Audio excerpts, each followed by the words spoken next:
It was upbeat, an Olympic triumph and a presidential bike crash, lightening the mood. But thank you for your leadership. This is going to be a successful summit. We listened, they left. Our pictures record this moment at almost exactly 8:51, when the bomb at Liverpool Street Station exploded. Unaware, Mr. Blair meets the President of China. In London, people are now dying. Within minutes, he will be told of 3 still unexplained explosions underground. On the steps of the Summit Hotel, his mood is suddenly changed. He waits for news. It is only minutes after the bus bombing, around the time of these pictures, that it is clear to him that London has been attacked by terrorists. He and George Bush now have a very new but familiar conversation. Inside, he briefed his fellow leaders. The details were still sketchy. His audience clearly anxious. Many here have faced terrorist atrocities. Many here were divided on the wars that followed. But to their host, a now visibly tense man, there was simply solidarity. The meeting began on time. Then 3 hours and 9 minutes after the first bomb, it fell to the Prime Minister to confirm to the world that this was a terrorist attack. Whatever they do, it is our determination that they will never succeed in destroying what we hold dear in this country and in other civilized nations throughout the world. Thank you. A short time later, and the world gathered here was literally shoulder to shoulder behind him. We are united in our resolve to confront and defeat this terrorism that is not an attack on one nation, but on all nations and on civilized people everywhere. His spokesman said Mr. Blair was shocked. Within minutes he was leaving the summit. The messages already coming in from European capitals. We are all Londoners now. President Bush offering his support. The war on terror goes on. I was most impressed by the resolve of all the leaders in the room.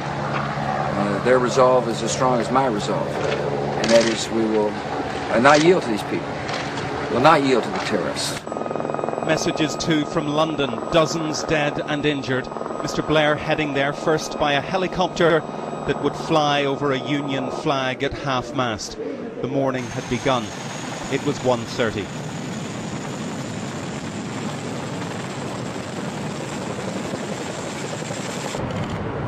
Mid-afternoon, London, Scotland Yard, half a mile from the scene of one explosion. The Home Secretary briefing Mr. Blair, the Foreign Office scouring Islamist websites for any sign of a threat, a claim, a perpetrator. Then to Downing Street to meet the committee of ministers and intelligence leaders set up for just this type of bombing. The bombing we've all been warned was coming sooner rather than later.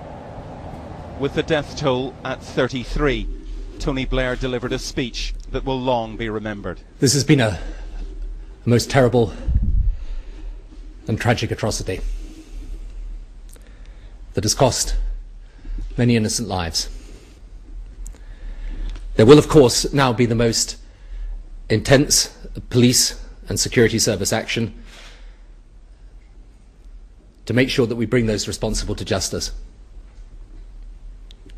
I would also pay tribute to the stoicism and resilience of the people of London.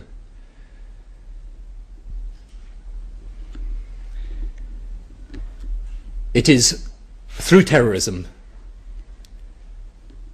that the people that have committed this terrible act express their values. And it's right at this moment that we demonstrate ours. I think we all know what they're trying to do. They're trying to use the slaughter of innocent people to cow us, to frighten us out of doing the things that we want to do, of trying to stop us going about our business as normal as we're entitled to do. And they should not and they must not succeed.